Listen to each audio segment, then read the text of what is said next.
जाण्याची आवड समजते आणि आपल्यामध्ये सुद्धा ती रुजवायची होती त्यांना. म्हणूनच आपण त्यांचा जन्मदिवस कोणता दिवस म्हणून साजरा करतो रे? व्हेरी गुड, वाचन प्रेरणा दिन म्हणून साजरा करतो.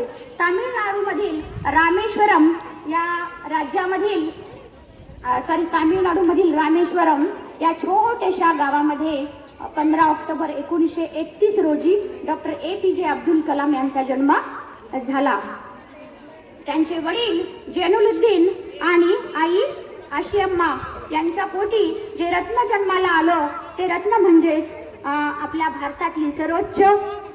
भारतामधला सर्वोच्च नागरी पुरस्कार प्राप्त करणारे आणि भारताचे 11वे राष्ट्रपती APJ डॉक्टर अब्दुल कलाम होत. तर त्यांच्या बालपणाविषयी मी थोडंसं इथं सांगणार आहे. ते म्हणतात की रामेश्वरम हे अतिशय छोटं गाव आणि त्यांचे वडील बोट नावाड्याचं काम करत होते. नावाडी म्हणजे काय रे बाळांनो? बोट चालवणारी. रामेश्वरम हे काय आहे माहिती आहे का तुम्हाला? एक पवित्र तीर्थक्षेत्र आहे रामेश्वरम. काय आहे रे तिथं? 12 ज्योतिर्लिंगापैकी भारतातील जे 12 ज्योतिर्लिंग आहेत पवित्र शिवलिंग त्यातला एक ज्योतिर्लिंग रामेश्वरम इथं आहे. आणि रामेश्वरम इथं त्यांचा जन्म झाला या पवित्र तीर्थक्षेत्रामध्ये आणि त्यांचं बालपण असं छान तिथं गेलेलं आहे. छोट्याशा गावामध्ये शहरापासून दूर अगदी सुंदर असं त्यांचं बालपण या पुस्तकामध्ये वर्णन केलेलं आहे. ते म्हणतात की माझे वडिलांविषयी त्यांनी खूप सांगितलेलं आहे. वडिलांचा त्यांना खूप आदर या पुस्तकातून दिसतो. त्यांनी त्यांच्या वडिलांची दिनचर्या अगोदर सांगितलेली आहे इथं. अब्दुल कलाम म्हणतात की माझ्या घराच्या शेजारीच एक जुनी मस्जिद आहे आणि माझ्या घरापासून एक 10 मिनिट चालत गेल्यानंतर शिवमंदिर आहे. माझे वडील हे रोज सूर्योदयाच्या अगोदर उठायचे. कधी उठायचे? सूर्योदयाच्या अगोदर उठायचे आणि पहाटेचा नमाज अदा करायचे. पहाटेचा नमाज माहिती आहे ना तुम्हाला? हो का नाही? यस, पहाटेचा नमाज अदा करायचे आणि 4 मैल दूर जिथं आमची नारळाची वाडी आहे तिथंपर्यंत चालत जायची. नारळाची वाडी कळते का रे? तामिळनाडू राज्य आहे दक्षिण भारतातलं. मग तिथं शेती कशाची असेल? जास्त भात आणि नारळाचं पीक असेल की नाही. मग नारळाच्या वाडीपर्यंत जायचे. पाठीवर एक डझनभर नारळ घ्यायचे आणि घरापर्यंत पुन्हा यायचे. आल्यानंतरच ते नाश्ता करायचे. तोपर्यंत नाश्ता करायचे नाही असं ते सांगत होते. त्यानंतर रोज सकाळी आणि संध्याकाळी माझे वडील जैनुलुद्दीन हे नमाज अदा करायचे आणि नमाज अदा केल्यानंतर बाळांनो ते जेव्हा नमाज अदा करून बाहेर यायचे तेव्हा मस्जिदच्या बाहेर त्यांच्या गावाच्या बाहेरचे लोक असं छोट्या छोट्या भांड्यांमध्ये पाणी घेऊन थांबायचे. कशासाठी पाणी घेऊन थांबत असतील ते माहित आहे का कुणाला? नाही. ते पाणी घेऊन थांबायचे आणि माझे आब्बा म्हणायचे ते आब्बा नमाज अदा करून बाहेरून आले की त्या पाण्यामध्ये प्रत्येकांच्या पाण्यामध्ये असं हात बुडवायचे आणि त्या लोकांची अशी श्रद्धा होती की ते त्यांनी हात बुडवलं की त्यांनी केलेलं जे पवित्र कार्य आहे नमाज अदा केलेली आहे त्यामधली देवी शक्ती त्या पाण्यामध्ये रूपांतरित व्हायची आणि ते पाणी ते घरी जाऊन आपल्या गावामध्ये औषधी म्हणून उपयोग करायचे. आता ही श्रद्धा होती, अंधश्रद्धा होती, काही माहित नाही. पण पुन्हा ते लोक घेऊन माझ्या वडिलांना धन्यवाद सुद्धा देत होती की आजार कमी झाले किंवा आम्ही ज्या उपायासाठी हे पाणी वापरलेलं आहे ते उपाय झालेले आहेत, पूर्ण झालेले आहेत असंही ते सांगत होते. एक पुराणामधला चांगला त्यांनी अर्थ स्पष्ट व्यवस्थित छानरित्या त्या इतर लोकांना समजून सांगायचं काम अगदी अडाणी असून सुद्धा त्यांचे वडील खूप छान प्रकारे करत होते. त्यांचे वडील नेहमीच म्हणायचे की जर संकटे आली तर तुम्ही त्याला घाबरू नका. दुःखे भोगावी लागली तरी माणसाने धीर सोडू नये.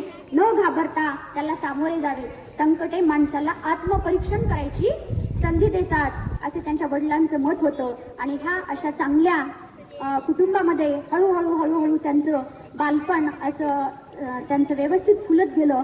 त्यांच्या आईविषयी पण त्यांनी खूप सांगितलेलं आहे छान. ते म्हणतात की माझी आई माझ्यावर खूप प्रेमाचा वर्षाव करायची. तिला खूप मी आवडायचो. आम्ही 5 भावंडे होतो आणि 5 भावंडामध्ये सगळ्यात लहान होते अब्दुल कलाम. माहित आहेत का तुम्हाला? त्यांच्यापेक्षा त्यांचे 3 भाऊ मोठे होते आणि 1 बहीण आणि 5 नंबरचे ते छोटे होते आणि सगळ्यांचे लाडके पण होते. तुम्ही पण लाडके आहात का सगळ्यांचे? हो की नाही?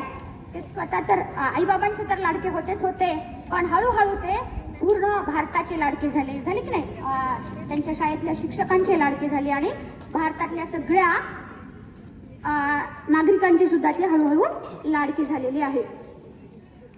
त्यांनी जेवणाचं, आईच्या जेवणाचं, आई जे जेवण बनवते त्याचं खूप छान वर्णन केलेलं आहे. अब्दुल कलाम म्हणतात की माझी आई एवढं अन्नदान करायची की आमच्या पंक्तीला आमच्या घरच्या व्यक्तींपेक्षा बाहेरचीच जास्त बसलेली असायची. बाळांनो, अन्नदान हे श्रेष्ठ दान म्हटलं जातं. ऐकले का रे तुम्ही कधी? अन्नदान म्हणजे श्रेष्ठ दान ऐकलंय? आणि जर आपले आई बाबा अन्नदान करत असतील तर त्याचा आपल्याला मुलांना खूप फायदा होतो असं म्हटलं जातं. मलाही असंच वाटतं की त्यांच्या आईनं खूप साऱ्या व्यक्तींना जेवू घातलेलं होतं. जे रामेश्वरमला येणारे जे भक्त होते, भारतातून सर्वत्र सगळीकडून भक्त रामेश्वरमच्या दर्शनाला येत होते. आणि त्या भक्तांना म्हणा, अडी अडचणी जे त्यांच्या वडिलांकडे जे लोक येत होते आजूबाजूचे उपचार करण्यासाठी, त्यांना सगळ्यांना अशा बऱ्याच लोकांना त्यांनी अन्नदान केलेलं होतं. आणि बाळांनो, आपण जर असं म्हटलो की मी खूप श्रीमंत झाल्यावर अन्नदान करतो तर ते शक्य नाही. ते मध्यमवर्गीय कुटुंब होतं तरी सुद्धा आपल्याजवळ जेवढा आहे त्यातूनच ते अन्नदान करत होते. आणि मी एक दिवस खूप श्रीमंत होईल आणि त्यावेळेस अन्नदान करेल म्हणून शक्य नाही. आपल्याजवळ जे आहे ते आपण दान केलं पाहिजे असं तिथं सांगितलेलं आहे. ते म्हणायचे की माझ्या हातचं, अब्दुल कलाम म्हणायचे की माझ्या आईचं जेवण मला खूप आवडायचं. कारण तुम्हाला आवडतं का रे तुमच्या आईच्या हातचं जेवण? होय, आवडतं का तुम्हाला तुमच्या आईच्या हातचं जेवण? किती जणांना आवडतं? मग पोळ्या नाही फेकून देणार आजपासून? पोळ्या फेकायच्या का मग? नाही. ते म्हणतात की माझी आई काय करायची, मला फरशीवर बसून, स्वयंपाकघरात फरशीवर बसून जेवायला वाढणं मला खूप आवडायचं. आईसोबत फरशीवर बसून मी जेवायचो. स्वयंपाकघरामध्ये माझ्या समोर एक छान केळीचं पान ती ठेवायची. काय ठेवायची? केळीची पान. आपण केळीच्या पानात जेवतो का रे? का? आपण कशात जेवतो? ताटामध्ये जेवतो. पण दक्षिण भारतामध्ये केळीच्या पानावर जेवला जातो. तुम्ही गेलात का कधी तिरुपतीला वगैरे तिकडं? केळीच्या पानावर जेवलात का कधी? छान हिरवगार असं केळीचं पान माझ्या समोर अंतरायची आणि त्यावर असं प्रेम ओतून, प्रेम भरून मोठा असा भाताचा ढीग लावायची. खूप छान वर्णन आहे त्यामध्ये, तुम्ही स्वतः वाचा, म्हणजे खूप छान वाटेल तुम्हाला आणखी. आणि उजव्या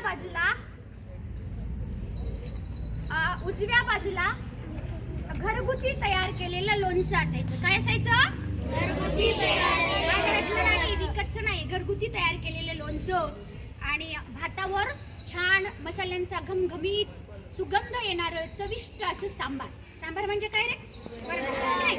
आणि डाव्या बाजूला सुक्या नारळाची चटणी, ओल्या नारळाची, कशाची चटणी? असं छान जेवणाचं त्यांनी वर्णन केलेलं आहे. यानंतर मी भविष्यामध्ये खूप फिरलो, देशात फिरलो, बाहेर देशात फिरलो, शिकायला बाहेर गेलो. पण माझ्या आईच्या त्या केळीच्या पानावर जे मी जेवण करत होतो त्या जेवणाची सर पंचपक्वानाला सुद्धा आली नाही असं त्यांनी इथं वर्णन केलेलं आहे. त्यानंतर ते सांगतात की जैनुलुद्दीन त्यांच्याविषयी त्यांनी सांगितलेलं आहे. त्यांचे वडील काय करत होते? नावाड्याचं काम करत होते, हो की नाही? मग त्यांच्या वडिलांनी, अब्दुल कलामांनी की नाही एक बोट तयार करायची ठरवली. काय तयार करायची ठरवलं? बोट कळते की नाही? लाकडी बोट बनवायची ठरवली. आणि आमच्या गावातलाच एक कंत्राटदार होता, त्याचं नाव होतं अहमद जैनुलुद्दीन. काय नाव होतं? लक्षात ठेवा, अहमद जैनुलुद्दीन. त्याच्या मदतीनं ती बोट तयार होऊ लागली. हळूहळू बोट रूप घेऊ लागली, तयार होऊ लागली. हे मी सगळं अगदी जवळून पाहिलेलं होतं. आणि त्या बोटेचा नांगर, सुकाणी, एक भाग अवयव त्याचे पक्के होऊ लागले. आणि हळूहळू ती बोट तयार होऊ लागली. पूर्ण बोट तयार झालेली मी प्रत्यक्ष डोळ्यानं पाहिली होती. मी अगदी लहान 8 वर्षाचा होतो असं ते म्हणतात. आणि त्यानंतर एक दिवस काय झालं, आजपर्यंत मी फक्त समुद्राचा शांतपणाच पाहिलेला होता. आजपर्यंत मी समुद्राचा फक्त शांतपणा आणि सौंदर्यच पाहिलेलं होतं. आणि आज अचानक काय झालं, समुद्रामध्ये खूप मोठं वादळ आलं. ऐकायला येते बाळांना सगळ्यांना? पाठीमागं तिकडं स्कूल येतात. येस, अचानक खूप मोठं चक्रीवादळ आलं आणि किनाऱ्यावरची काही माती आणि आमची त्याची ने-आण करण्यासाठी जे छोटीशी बोट असते त्याला सुकाणू म्हटलं जातं. काय म्हणायचे?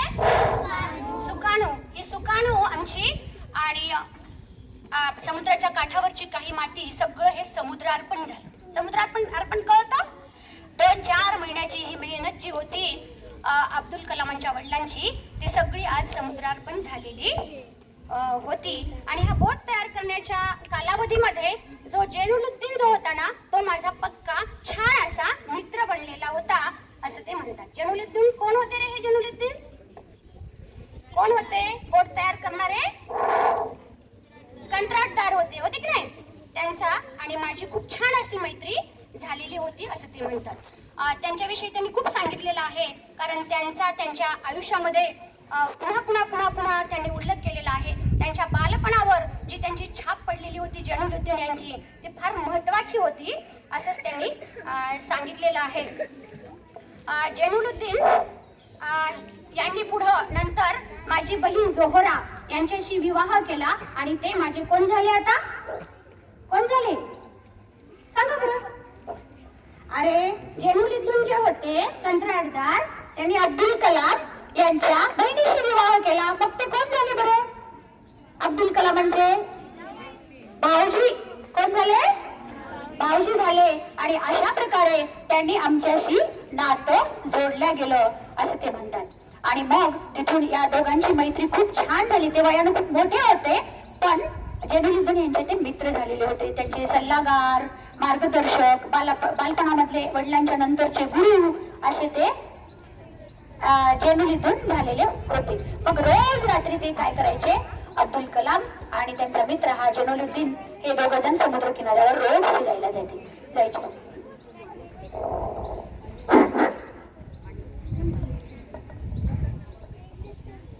आणि मग फिरायला जात असताना त्यांनी अगोदरच सांगितलेलं होतं आपल्याला की माझ्या घराच्या एक 10 मिनिट अंतर चालत गेलो तर कशाचं मंदिर होतं? कशाचं मंदिर होतं? बाळांनो शांत ऐकणार असाल तर मी सांगणार आहे. छान बसलात तुम्ही वेडे सावधान मध्ये आहात सगळेजण. खूप मन लावून ऐकताय. शिवाचं मंदिर होतं आणि आम्ही बघा ते जन्मानं तामिळ कुटुंबामध्ये जन्माला आलेले मुस्लिम बांधव असून सुद्धा त्यांनी दोघंही मुस्लिम बांधव असून सुद्धा अगोदर ते शिवालयाला रामेश्वरमला एक प्रदक्षिणा घालायची आणि पुन्हा समुद्र किनाऱ्यावर चालत जायचे. ते म्हणतात की खूप छान वर्णन केले त्यांनी देशाच्या कानाकोपऱ्यातून येणाऱ्या भक्तांची जी स्थिती होती, त्यांच्या मनामध्ये जेवढा भक्ती होती तेवढीच भक्ती आम्ही प्रदक्षिणा घालत असताना आमच्याही मनामध्ये होती असं ते म्हणतात. आणि शिवालयाचे जे प्रमुख होते पक्षी लक्ष्मी शास्त्री हे डॉक्टर APJ अब्दुल कलाम यांचे वडिलांचे पक्के मित्र होते. छान दोघं जण मित्र होते आणि त्यामुळं त्यांच्यावर खूप असं प्रभाव त्यांचा सुद्धा अब्दुल कलाम यांच्यावर पडलेला होता.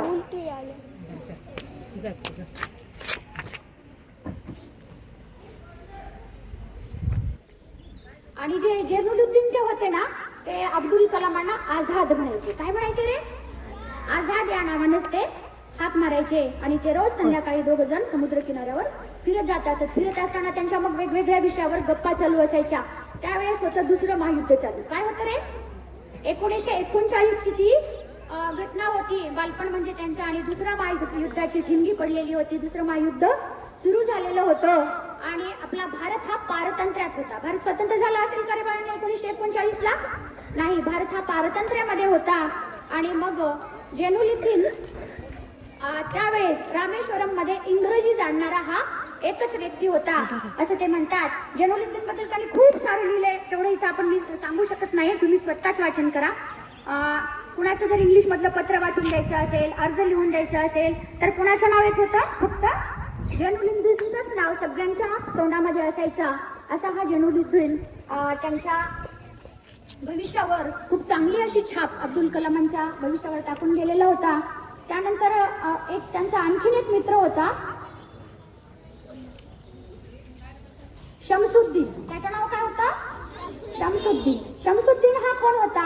तर हा वर्तमानपत्र वाटायचं काम करत होता. काय काम करत होता? वर्तमानपत्र वाटणं म्हणजे काय? त्यावेळेस त्यांच्या गावामध्ये छोटंसं गाव होतं ना रामेश्वरम. आता मोठं झालं असेल ते पण तेव्हा खूप छोटंसं होतं. आणि रेल्वेनं वर्तमानपत्राचे गठ्ठे त्यांच्या गावामध्ये यायचे. अब्दुल कलाम म्हणतात की तेव्हा मी खूप लहान होतो, पण शमसुद्दीन आणि माझी जनुलुद्दीनमुळे ओळख झाली आणि ते वर्तमानपत्र आले की मी काय करायचो, त्यातले फक्त चित्र पाहण्याचं काम करायचे. चित्र का बरं पाहत असतील रे? कारण त्यांना तेव्हा वाचता येत नव्हतं, पण चित्र पाहत होते, त्यांना जिज्ञासा होती.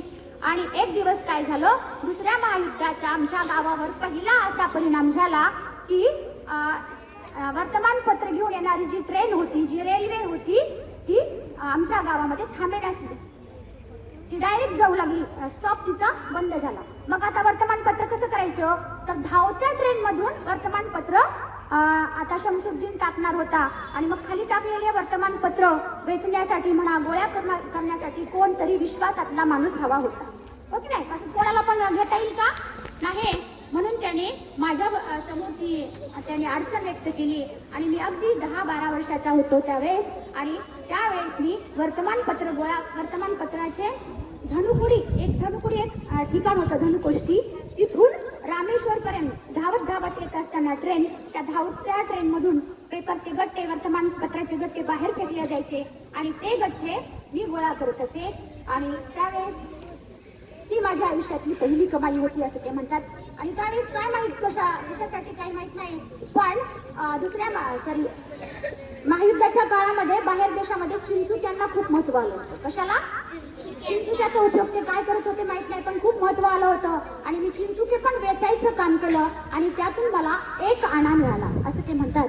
आणि त्या 1 आण्याची किंमत ती स्वतःच्या कष्टाची होती त्यांना, आणि त्याचा मला खूप सार्थ असा अभिमान आहे असं सुद्धा त्यांनी सांगितलेलं आहे. आणि ती माझी पहिली कमाई होती असं ते म्हणतात.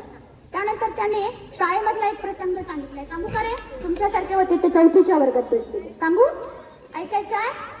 तुमच्यासारखेच होते, फार काही हुशार नव्हते सुरुवातीला, पण जिद्द आणि त्यांची चिकाटी यामुळे ते अतिउच्च शिखरावर पोहोचलेले होते. तुम्हाला पण बनायचं ना हुशार, मोठं बनायचं की नाही?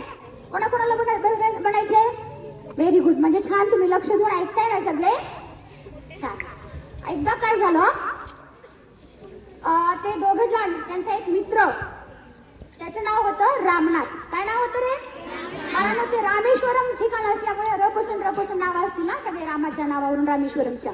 रामनाथ हा त्यांचा मित्र होता. आम्ही 2 जण, ते म्हणतात की आम्ही 2 जण पहिल्याच बेंचवर बसायचे. तुम्हाला कोणाला पहिल्या बेंचवर बसायला आवडतं रे? पहिल्या बेंचवर बसणारे हुशार असतात का? असं काही नसतं, पण मला पहिल्या बेंचवर बसायला खूप आवडायचं. रामनाथ जो होता तो, मी तुम्हाला अगोदर एक नाव सांगितलं बघा आत्ता, त्यांच्या वडिलाचे मित्र कोण? पक्षी लक्ष्मी नारायण शास्त्री यांचा तो मुलगा होता रामनाथ. आणि ते वडील 2 जण मित्र असल्यामुळे हे पण छान पक्के मित्र झाले होते आणि दोघंही पहिल्या बेंचवर बसायचे. माझ्या डोक्यावर माझ्या मुस्लिम धर्माचं प्रतीक असलेली टोपी नेहमी डोक्यावर असायची. काय असायची? टोपी. इकडे लक्ष द्यायचं. मुस्लिम धर्माचं प्रतीक असणारी टोपी माझ्या डोक्यावर असायची आणि माझ्या बाजूला जो माझा ब्राह्मण मित्र होता त्याच्या गळ्यामध्ये होते जानवे. आणि एका दिवशी काय झालं, आमच्या शाळेमध्ये एक शिक्षक नवीन आले आणि ते कट्टर ब्राह्मण होते. त्यांना आम्ही दोघं, एक मुस्लिमचा मुलगा आणि एक हिंदूचा मुलगा, ब्राह्मणाचा मुलगा, एकत्र बसलेला आवडलं नाही का काय, काहीच माहित नाही. त्यांनी काय केलं, मला उठवलं आणि मागच्या बेंचवर जाऊन बसायला सांगितलं. मला खूप वाईट वाटले, पण मी उठलो निमूटपणे आणि मागच्या बेंचवर जाऊन बसलो. पण त्यावेळेस रामनाथच्या डोळ्यामध्ये जे अश्रू आले होते, जे दुःख आलं होतं, ते मी सहज वाचू शकलो. आणि मग आमची शाळा सुटली, आम्ही घरी गेलो. घरी गेल्यानंतर झालेला सगळा प्रसंग रामनाथनं त्याच्या वडिलांना सांगितला. म्हणजे कोणाला सांगितला रे? पुजाऱ्याला, हो की नाही? मंदिरामधल्या पुजारी होते ना, ते मोठे पुजारी होते, त्यांना सांगितला. पुजाऱ्यांना त्यांच्या वडिलांना खूप राग आला आणि त्यांनी त्या मास्तरांना निरोप पाठवला आणि त्यांना बोलवून घेतलं. सरळ स्पष्टामध्ये इथं मास्तरच लिहिले बाळांनो, म्हणून मी तसाच शब्द वापरला. आणि बोलावून घेतलं आणि त्यांना कडक शब्दामध्ये समज दिली की धर्माधर्मांमध्ये विषमतेचं विष तू आमच्या मुलांमध्ये पेरू नकोस, असं त्यावेळेस त्यांनी त्या शिक्षकांना खूप असा कडक शब्दामध्ये सांगितलं. एक तर माझ्या मुलांची माफी माग, किंवा आमच्या मुलांची माफी माग, किंवा शाळा आणि आमचं गाव सोडून निघून जा. बघा, तेव्हा बाळांनो एवढे छान विचार त्या लोकांमध्ये होते. म्हणूनच त्यावेळेस सगळेजण असे गुण्या गोविंदाने राहत होते असं ते सांगतात. मस्जिद आणि मंदिर दोन्ही एकत्र बाजूबाजूला असून सुद्धा हिंदू मुस्लिम असे काहीच भांडणं वगैरे तिथं काहीच नव्हते, तर आम्ही खूप प्रेमानं राहत होतो असंच ते इथं सांगतात. आणि दुसऱ्या धर्माविषयीही आदर असला पाहिजे हेच त्यांना या प्रसंगामधून सांगायचं असेल, म्हणून त्यांनी या आपल्या अग्निपंख आत्मचरित्रामध्ये हा प्रसंग त्यांनी लिहून ठेवलेला आहे. त्यानंतर त्यांचं प्राथमिक शिक्षण पूर्ण झालं आणि पुढचं हायस्कूलचं शिक्षण घेण्यासाठी ते रामनाथपूरला गेले. रामनाथपूर हे जिल्ह्याचं ठिकाण तामिळनाडू राज्यातील. मग त्यांना इथल्या खूप आठवणी सतावू लागल्या. त्यांची जायची सुद्धा इच्छा होत नव्हती. तुम्हाला तुमच्या आईबापांना सोडून जावं वाटेल का दुसऱ्या गावामध्ये शिकायला? हो की नाही?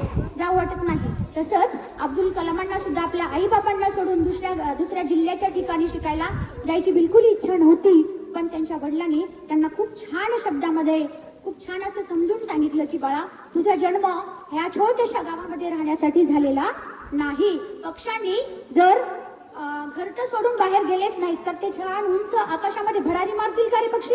घरट्याला धरून चिकटून राहिले तर नाही. अशा छान शब्दामध्ये त्यांना समज दिली आणि त्यांना वडिलांचं खरंच वाटलं आणि त्या दिवशी ते रामनाथपूरला शिकायला गेले पुढं. आणि इथं त्यांचं रामेश्वरमचा आणि त्यांचा संबंध तिथं शारीरिकरित्या संपलेला आहे. मनामधून त्यांच्या आयुष्यभर कधीच रामेश्वरम गेलेलं नव्हतं. आणि त्यांचे जे दोन मित्र होते शमसुद्दीन आणि जलालुद्दीन, हे मला पोहोचवायला जिल्ह्याच्या ठिकाणी आले. श्वार्ज या हायस्कूलमध्ये माझं ऍडमिशन झालं. कोणत्या हायस्कूलमध्ये? कोणत्या म्हटलं मी? नाव काय सांगितलं आता? छान लक्ष आहे तुमचं. कोणत्या? श्वार्ज या हायस्कूलमध्ये माझं ऍडमिशन झालं. आणि तिथं मी शिक्षण घेत असताना मला अजून एकदा त्यांनी आपल्या आईचा उल्लेख केला की माझ्या आईच्या हातच्या गोड पोळ्या मला नेहमी आठवायच्या. ते म्हणतात की माझी आई 12 प्रकारच्या वेगवेगळ्या चविष्टच्या गोड पोळ्या तयार करायची. किती प्रकारच्या? 12 प्रकारच्या. आपली आई पण छान आपल्याला पोळ्या करून देते, थालीपीठ करून देते, सगळंच करून देते. आणि आपण अशी पोळी टाकतो इथं डस्टबिनमध्ये. टाकतो का रे? नाही ना? आजपासून टाकायचं नाही बरं. जरी टाकत असाल तर. नाही टाकत तुम्ही, पण टाकायचं नाही, कारण ते तुम्हाला नंतर भविष्यामध्ये खूप आठवणार आहे आईच्या हातचं जेवण. आणि ते मी जेवण्यासाठी अधूनमधून निमित्त काढून रामेश्वरमला जात असे असं ते म्हणतात. त्यानंतर त्यांनी 1950ला तिरुचिरापल्ली येथील सेंट जोसेफ कॉलेजमध्ये प्रवेश घेतला आणि तिथं प्रवेश घेतला. तिथले त्यांचं BScचं शिक्षण त्यांचं पूर्ण झालं. आणि त्यानंतर त्यांनी इथे एक सांगितलेलं आहे अजून एक की विद्यादान हे सर्वश्रेष्ठ दान आहे असं सुद्धा म्हटले त्यांनी. कारण त्यांना जे त्यांच्या आयुष्यामध्ये जे गुरु लाभले त्यांचं फार मोलाचं योगदान आहे असंच त्यांनी सांगितलेलं आहे. त्यांनी अजून एक प्रसंग सांगितला आहे रामेश्वरम मधलाच, तो माझा सांगायचा राहून गेला. सांगते मी. सांगू का? हो का? विज्ञानाचे सर होते त्यांचं नाव मला आता आठवत नाही. विज्ञानाचे सर होते. त्या सरांचा मी अतिशय खूप लाडका होतो असं ते म्हणतात. तुमच्या सरांचे तुम्ही लाडके आहात का रे? तुमच्या गुरुजींचे कोण कोण लाडके आहात बरं? आपल्या गुरुजींचे, आपल्या मॅमच्या आपण लाडके बनावं असं वाटतं ना तुम्हाला? हात खाली घ्या. तसेच ते सुद्धा मी थोडासा विज्ञानामध्ये रुची असलेला होतो. कशासाठी माहित नाही, पण माझ्या विज्ञान ताट्याच्या बाजूला टाकलेलं घेता का रे? सांडता का ताट्याच्या बाहेर? सांडायचं नसतं. आणि जर चुकून एखादं पडलं तर ते आपलं आपण व्यवस्थित गोळा करून घ्यायचं असतं. असं मी करत होतो. हे तिने सगळं निरीक्षण केलं पाहत होती. आणि मग माझं जेवण झालं आणि मी जायला निघालो. तेव्हा माझ्या गुरुजींनी मला म्हटलं की बाळा, पुढच्या रविवारी तू अजून जेवायला ये. पण मी थोडासा हो म्हणायला आडेवडे दिले. का दिले असतील बरं रे हो म्हणायला आडेवडे? कारण त्या गुरुजींच्या पत्नीचं वर्तन समजेल असा इतपत मोठा मी झालेला होतो. त्यांना आवडलं नव्हतं हे माझ्या लक्षात आलं होतं. म्हणून मी हो म्हणण्यासाठी थोडे आडेवडे दिले.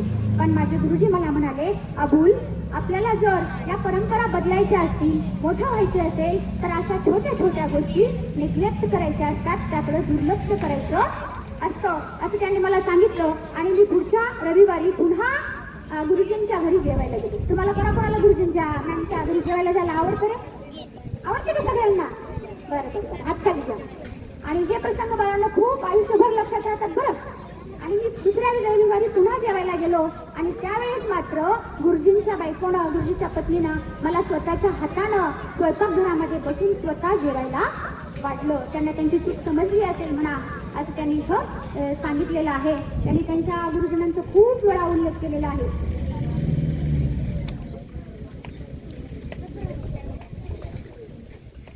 त्यानंतर त्यांनी मद्रास येथे पुढचे शिक्षण घेण्यासाठी अभियांत्रिकी कॉलेजमध्ये प्रवेशाचा अर्ज भरण्यासाठी ते मद्रासला गेले. पण त्यावेळेस तिथल्या प्रवेशाच्या अर्जाची किंवा तिथल्या कॉलेजची फीस 1000 रुपये होती. किती होती गं बाळा फीस? 1000 रुपये फीस होती. आणि एवढी फीस भरणं आम्ही मध्यमवर्गीय असल्यामुळं आम्हाला ते जमेल असं वाटत नव्हतं. माझ्या वडिलांच्या आवाकाबाहेरचं होतं हे 1000 रुपये फीस भरणं. आणि मला वाटू लागलं की आता माझं शिक्षण बंद होतं की काय, इथं मला माझं शिक्षण थांबवावं लागेल का, अशी मला भीती वाटत होती. आणि त्या भीतीचं उत्तर मिळालं. माझी जी बहीण होती जोसेफ, कोण होती बहीण? हिनं,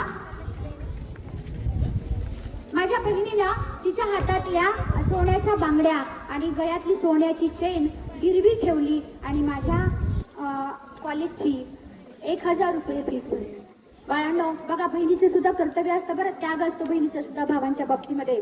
आणि त्याच दिवशी माझ्या डोळ्यासमोर एकच ध्येय होतं की मी माझ्या कष्टानं, माझ्या मेहनतीनं माझ्या जी बहीण होती तिच्या बांगड्या आणि साखळी सोडून आणणार. आणि त्यामुळं मला ते सोडून आणायचं होतं. आणि त्यासाठीच माझ्यासमोर एकच पर्याय होता, खूप खूप अभ्यास करणं आणि स्कॉलरशिप मिळवणं. काय पर्याय होता? अभ्यास करून स्कॉलरशिप मिळवून काय करायचं होतं त्यांना? त्यांच्या बहिणीच्या बांगड्या सोडून आणायच्या होत्या. आणि ह्या एकच ध्येयामुळं मी अभ्यासाला लागलो, झपाट्यानं अभ्यास करू लागलो आणि एकामागून एक असे यश मला येऊ लागले असे ते म्हणतात. त्याने एरोडायनॅमिक ही फॅकल्टी निवडली. आता एरोडायनॅमिक काय आहे रे बाळांनो? तर ही फॅकल्टी अशी आहे की यामध्ये विमानाच्या बांधणी संबंधीचा अभ्यास केला जातो. कशाच्या बांधणी संबंधीचा? विमानाच्या बांधणी संबंधीचा. आणि कॉलेजच्या बाहेर 2 जुनी विमानं ठेवलेली होती. त्या विमानांचं मी खूप वेळ तासनतास निरीक्षण करत होतो आणि त्यातूनच मला अशी एक प्रेरणा मिळत जायची, जिज्ञासू वृत्ती निर्माण झाली माझ्यामध्ये. आणि हळूहळू माझं यश माझ्या जवळ येऊ लागलं, माझं शिक्षण पूर्ण होऊ लागलं. त्यानंतर त्यांनी प्राध्यापक स्पॉडर यांच्याविषयी पण खूप छान सांगितलेलं आहे. त्यांची जेव्हा पदवी पूर्ण झाली त्यावेळेस हा प्रसंग आहे. आपल्याकडं पण आपण 10वीचा निरोप समारंभ करतो का रे? हो की नाही? 10वीची मुलं आपल्याला शिकवायला येतात, निरोप समारंभ करतो शेवटच्या दिवशी आपण. तसाच त्यांचा निरोप समारंभ होता. आणि निरोप समारंभ म्हटलं की आपण फोटो काढतो, छान छान करतो की नाही? शिक्षक पण समोर बसतात छान. माझे सगळे प्राध्यापक समोरच्या रांगेमध्ये बसलेले होते आणि आम्ही पाठीमागं असे उभे राहिलेलो होतो. बघा, गुरुजींचं एक एक वाक्य तुमच्या लक्षामध्ये कसं राहतं आयुष्यभर. बेडे सावधान, छान बसलेला आहेत तुम्ही. आणि काय सांगत होते मी? निरोप समारंभाविषयी सांगत होते. माझे प्राध्यापक सगळे ओळीत समोर बसलेले होते आणि आम्ही पाठीमागं काही उभे होतो, समोर काही बसलेलो होतो आणि ग्रुप फोटो घेण्याचं काम आमचं चालू होतं. तेवढ्यामध्ये माझे जे प्राध्यापक होते स्पॉडर, ते उभे राहिले उठून आणि त्याने मागं असं काहीतरी शोधल्यासारखं पाहिलं आणि मला म्हणाले, अबुल तू समोर ये, तू माझा अतिशय लाडका विद्यार्थी आहेस. तेवढ्या विद्यार्थ्यांमध्ये म्हटलं, आणि तू ह्या भारताचं भविष्य आहेस, तुला असं मागच्या रांगेत थांबायला नको. मला थोडंसं लाजिरवाणं वाटलं, पण मी समोर आलो आणि समोर येऊन त्यांच्यासोबत फोटो काढली. पण त्यांच्या एका वाक्यामध्ये माझ्यामध्ये असलेली गुणवत्ता त्यांनी सांगून गेलेले होते, असंच ते म्हणतात. त्यांना एक एक प्रसंग असे खूप छान आठवतात. त्यानंतर डॉक्टर विक्रम साराभाई यांच्याविषयी सुद्धा त्यांनी ऋण व्यक्त केलेलं आहे. त्यांचं पण खूप मोलाचं साह्य त्यांना लाभलेलं आहे. ब्रह्मप्रकाश हे सुद्धा डॉक्टर ब्रह्मप्रकाश यांचीही त्यांच्या जीवनावर खूप छान छाप पडलेली आहे. त्यांना असं छान म्हणजे त्यांचं शिक्षण होऊ लागलं व्यवस्थित. आणि नंतर ते हळूहळू क्षेपणास्त्र निर्मितींचं त्यांचं जे काम होतं, सुरुवातीला त्यांनी नोकरी केली एक सुरुवातीला. त्यानंतर हळूहळू ते असं त्यांचं सर्चिंग त्यांचं चालू झालेलं होतं. आता पूर्ण सांगत नाही मी, खूप वेळ जाणार आहे, वेळ झालाय खूप. ऐकायचं का पुढचं? नाही, 10 मिनिट घेऊ अजून? नक्की? तिकडं बोर झालेत का झाडाखालचे? नाही ना? येस. आणि नंदी नावाचं क्षेपणास्त्र त्यांचं निर्मिती करण्याचं काम सुरू झालं. त्यावेळेसचा प्रसंग सांगत आहे मी.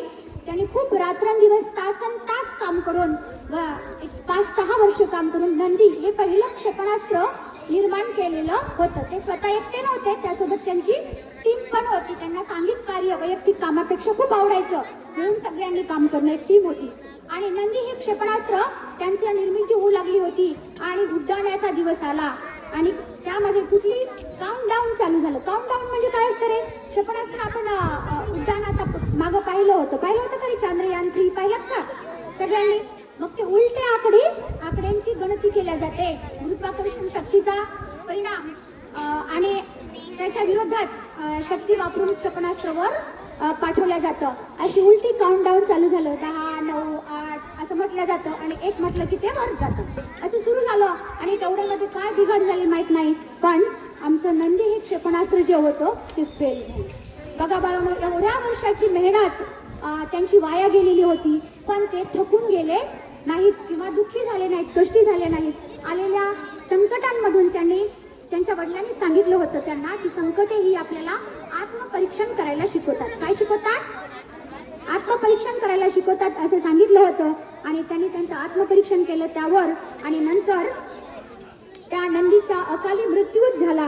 आणि त्यानंतर त्यांनी रोहिणी हा 18 जुलै 1980ला श्रीहरिकोटा येथून यशस्वी पहिलं भारताचं रोहिणी हे उपग्रह त्यांनी त्याचं प्रक्षेपण केलं.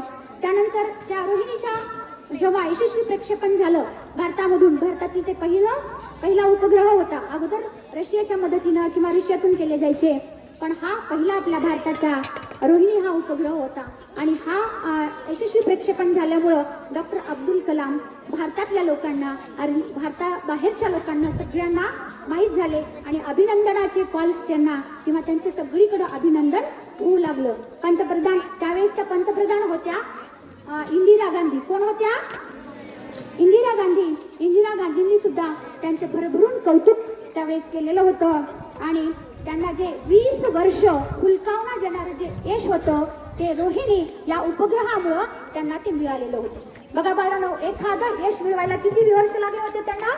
कुठलंच यश हे 1-2 दिवसाचं नसतं, 20 वर्ष लागलेले होते. आणि या 20 वर्षाचं ते रोहिणी हे त्यांचं फलित होतं असं ते म्हणतात.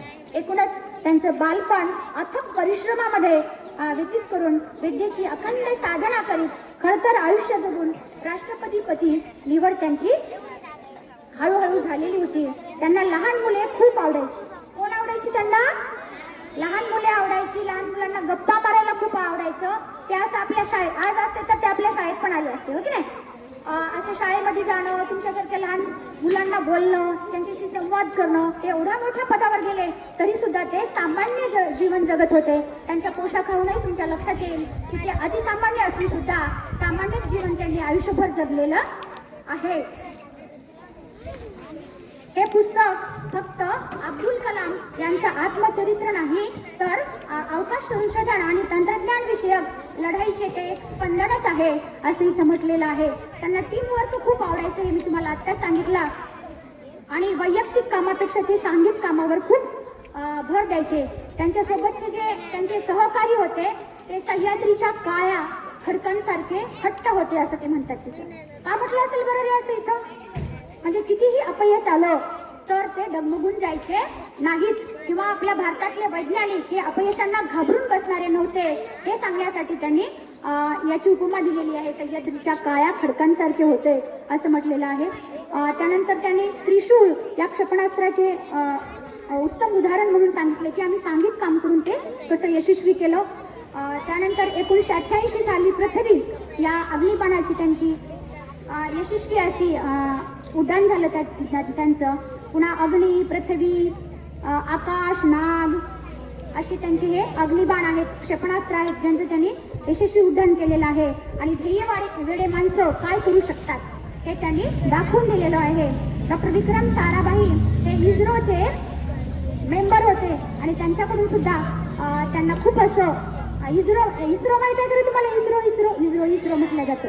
काय आहे सांगा बरं लॉंग फॉर्म त्याचं? इंडियन स्पेस रिसर्च ऑर्गनायझेशन, जिथून जे शोध लावले जातात, सगळे वैज्ञानिक शोध, क्षेपणास्त्र, हे सगळं जे ठिकाण आहे, तिथले जे कोण होते विक्रम साराभाई, यांची सुद्धा मला खूप मदत झाली. त्यांच्याकडूनही मी खूप काही शिकलो असं ते म्हणतात. आणि सामान्य व्यक्तिमत्व, असामान्य व्यक्तिमत्व असून एक सामान्य काम ते कसं करत होते त्याविषयीचं एक छोटंसं उदाहरण आहे. तर सांगू का? हो, सांगू का?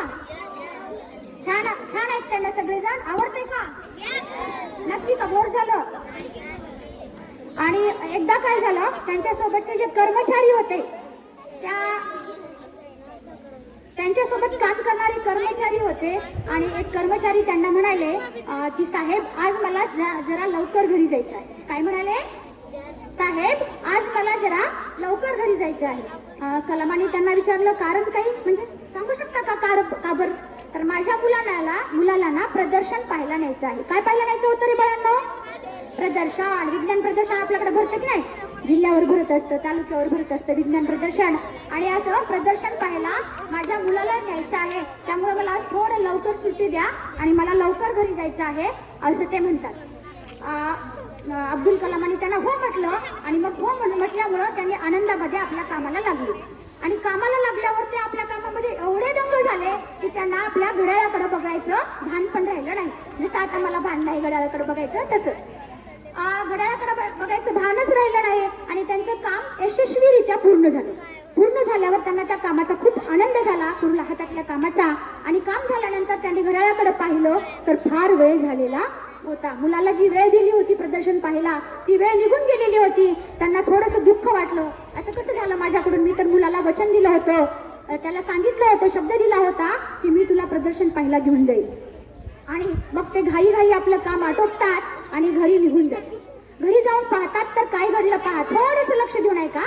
घरी जाऊन पाहतात तर साहेब म्हणजे कोण रे? कोण? अब्दुल कलाम त्यांच्या घरी बसलेले होते आणि माझ्या मुलाशी ते छान गप्पा मारत होते असं ते म्हणतात. मी माझ्या बायकोला मध्ये जाऊन विचारलं की साहेब कधी आले ग घरी आपल्या? तर ती म्हणते की साहेब केव्हाच घरी आलेले आहेत आणि त्यांनी येऊन आपल्या मुलाला सोबत घेऊन जाऊन प्रदर्शन दाखवून सुद्धा आणलेलं आहे. म्हणजे एक साधारण कर्मचारी होता, पण त्याचं विसरून गेलेलं काम हे पूर्ण केलेले होते. आणि यामुळेच सर्वसामान्य लोकांमध्ये मिसळून राहिल्यामुळं अब्दुल कलाम हे असामान्य व्यक्ती बनलेले होते असंच ते त्यांनी इथं सांगितलेलं आहे. आणि याच त्यांच्या उत्तुंग अशा कार्यामुळं त्यांना आपल्या देशातील तर मिळाल्या, शिवाय बाहेरच्या देशातल्या सुद्धा विविध असे पुरस्कार आणि पदव्या त्यांना मिळालेल्या होत्या.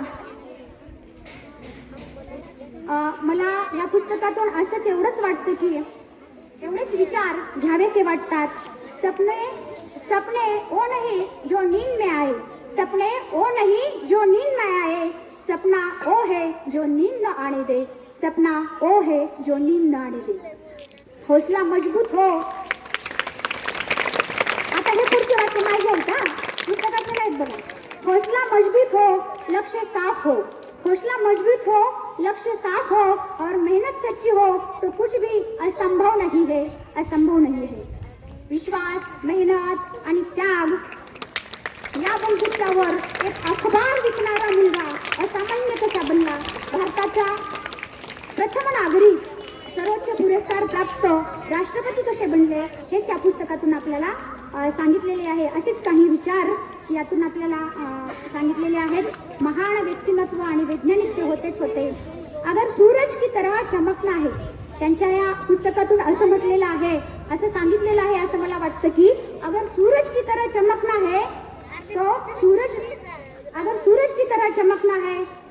की तरह जलना शिको. चमकायचं असेल तर अगोदर जळावं लागतं. म्हणजे अगोदर आपल्याला जर खूप मोठं यश प्राप्त करून घ्यायचं असेल तर अगोदर खूप मोठी मेहनत करावी लागते.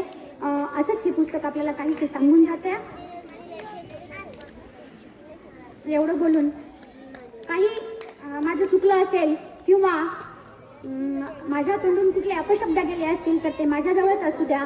आणि तुम्हाला मी सुरुवातीलाच सांगितलं होतं की राजहंसासारखं